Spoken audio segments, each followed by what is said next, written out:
All right, listeners, I think you know that we are part of the Radiotopia network, which is basically a network built on the idea that you should support the most creative, independent audio makers around.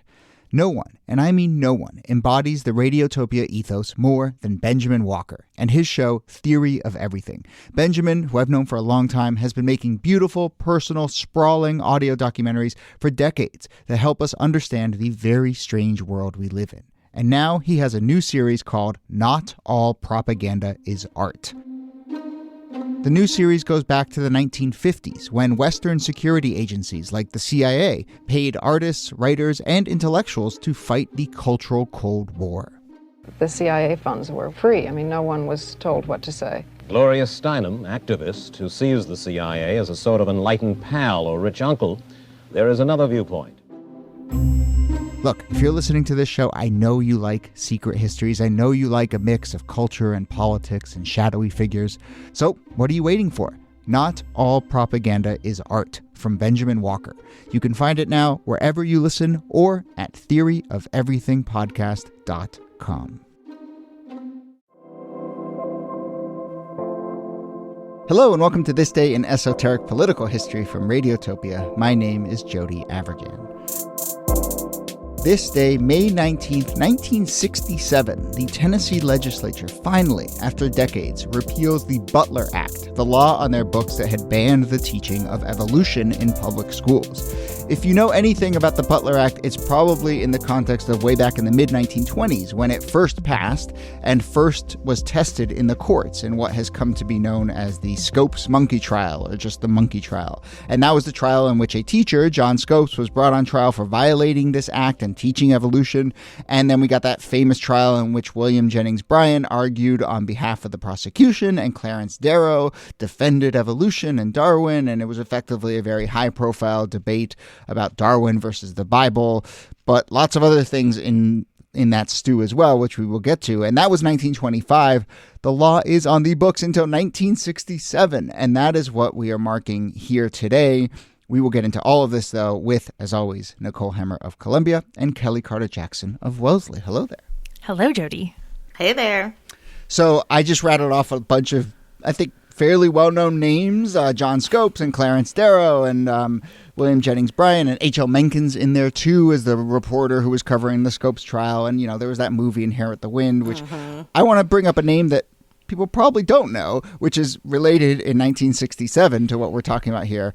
A teacher by the name of Gary Scott. And it is Gary Scott who finally sets off the chain of events that get this law repealed. So let's talk about the repeal and then go back to the Scopes trial and all of that. But let's just, Gary Scott doesn't have any statues built for him. He has no movie created to memorialize what he has done.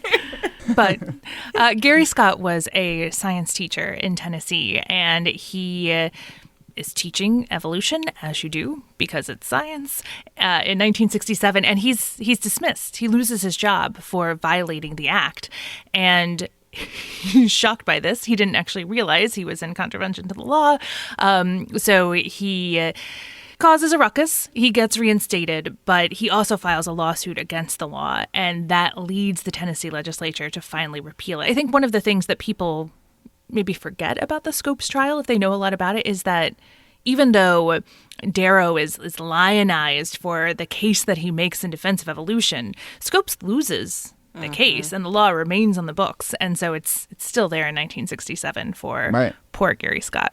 But the law is sort of dormant, right? I mean, it's not as though people are actively coming back to this again and again and again. It's almost 40 years later when this gets rehabilitated, if you will.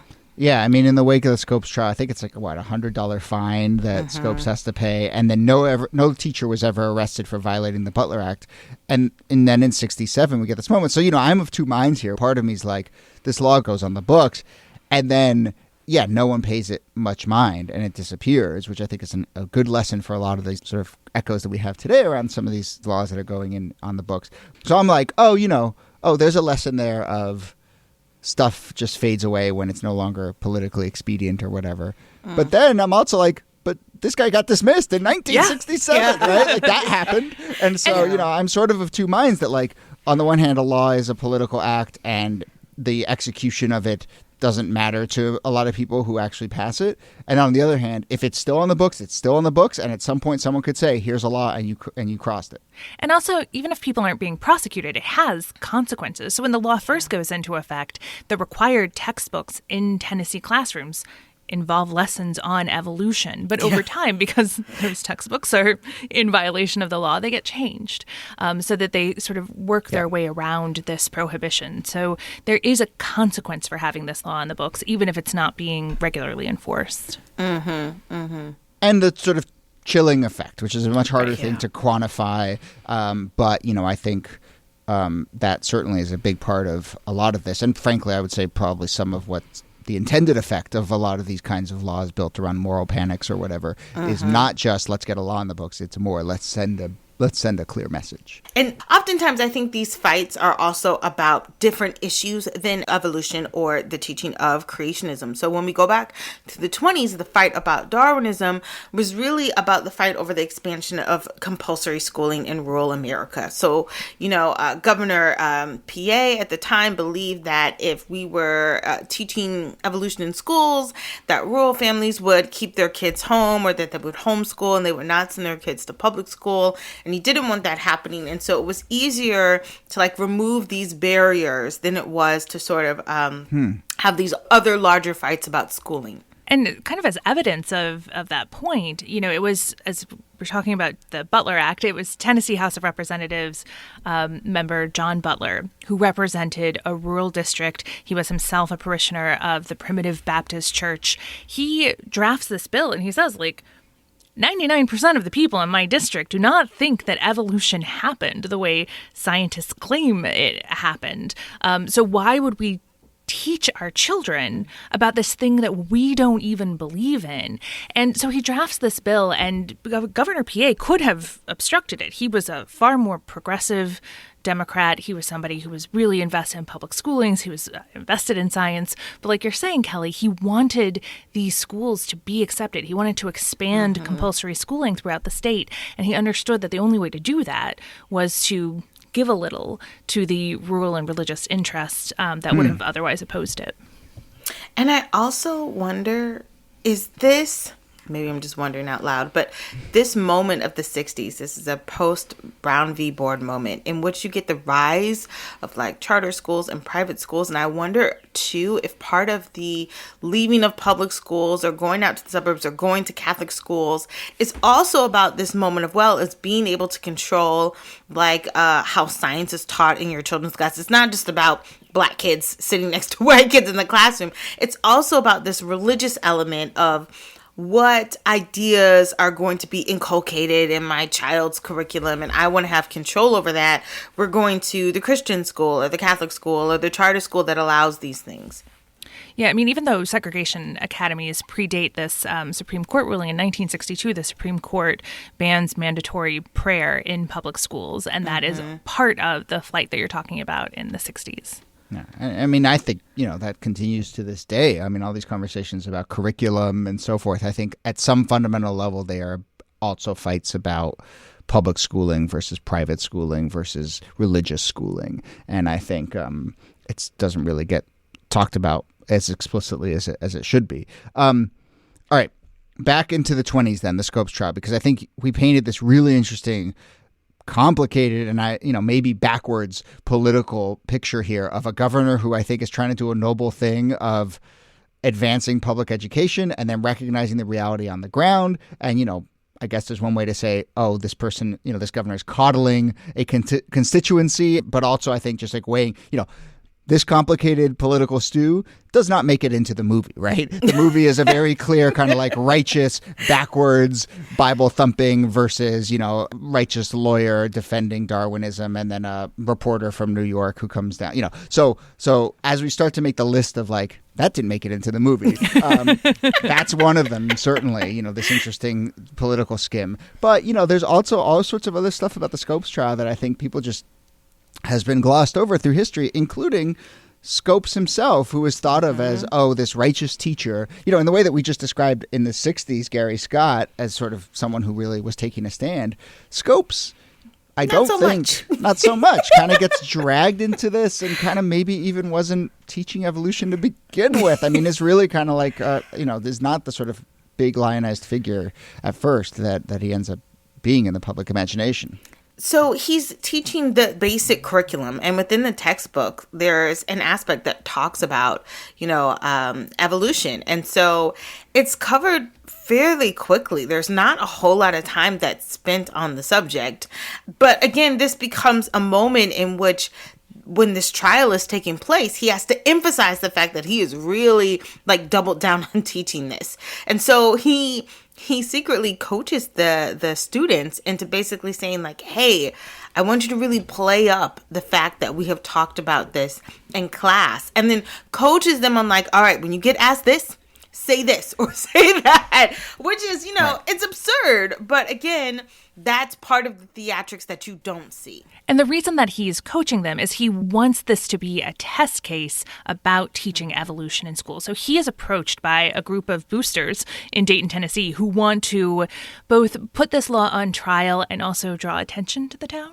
So they approach him and they say, would you be willing to be our test subject here? And at the time, he's like, I don't really think I taught evolution, but sure. So he goes back into the classroom, he teaches a section on evolution, and then, as Kellie was saying, in the month before he goes on trial, he talks to those students and makes sure, he's like, okay, listen, you got to admit that I taught you evolution, because that's a really important part of this case. I have this vision of him walking into class and it's opening the door so the principal down the hall can hear. And he's like, all right, class, time to talk about evolution. I repeat, I am teaching evolution. But yeah, because at this point, the ACLU is involved. And, as we've talked about a bunch of times, ACL goes looking for test cases. They get people, and often, they're casting in this way. He gets cast, I think, somewhat unwittingly, but then eventually, knows how to play his role.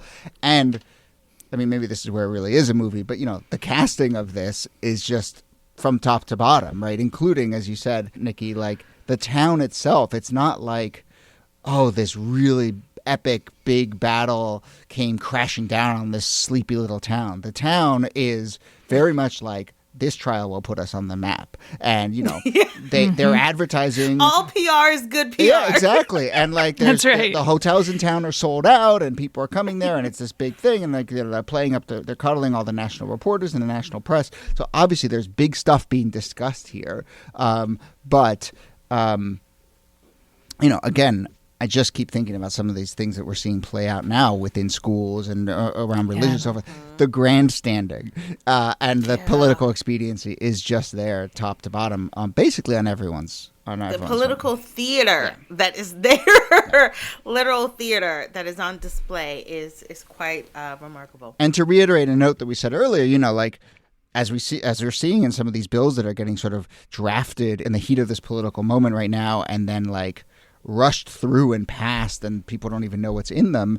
As we've said here, the state of Tennessee passes this law saying we can't teach evolution. The state of Tennessee also was the one that developed the curriculum and picked which books were being taught, and those books included evolution. So it's another classic example of no one was actually thinking about this as an actual law that would play out on the ground. They were thinking about it as political theater, or even a more generous interpretation, a chance to have a fight that they really believe in. But, if you pass a law, the law is going to have consequences. And I think we're starting to see that. What's wild about this is, in 1967, you finally have this law repealed, but the fight over teaching evolution in the schools does not end in 1967.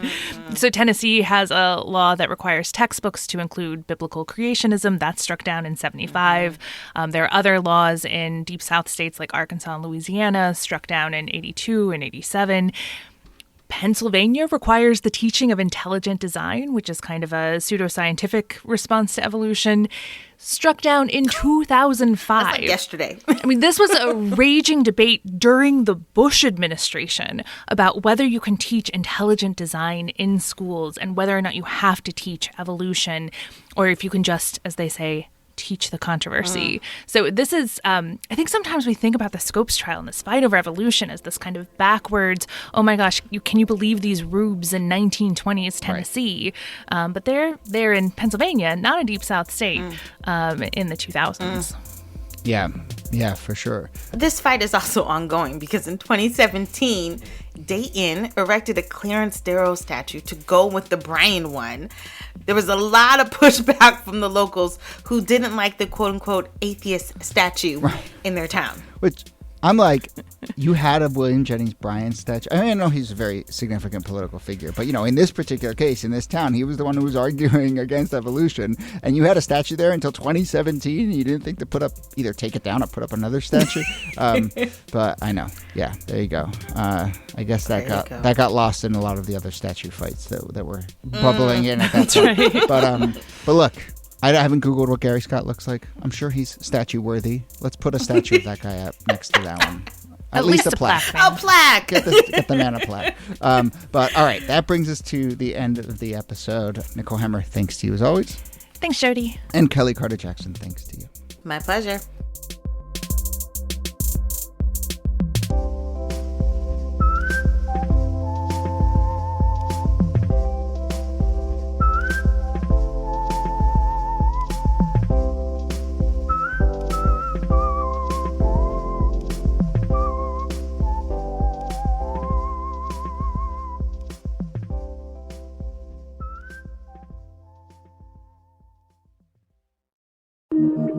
Radiotopia.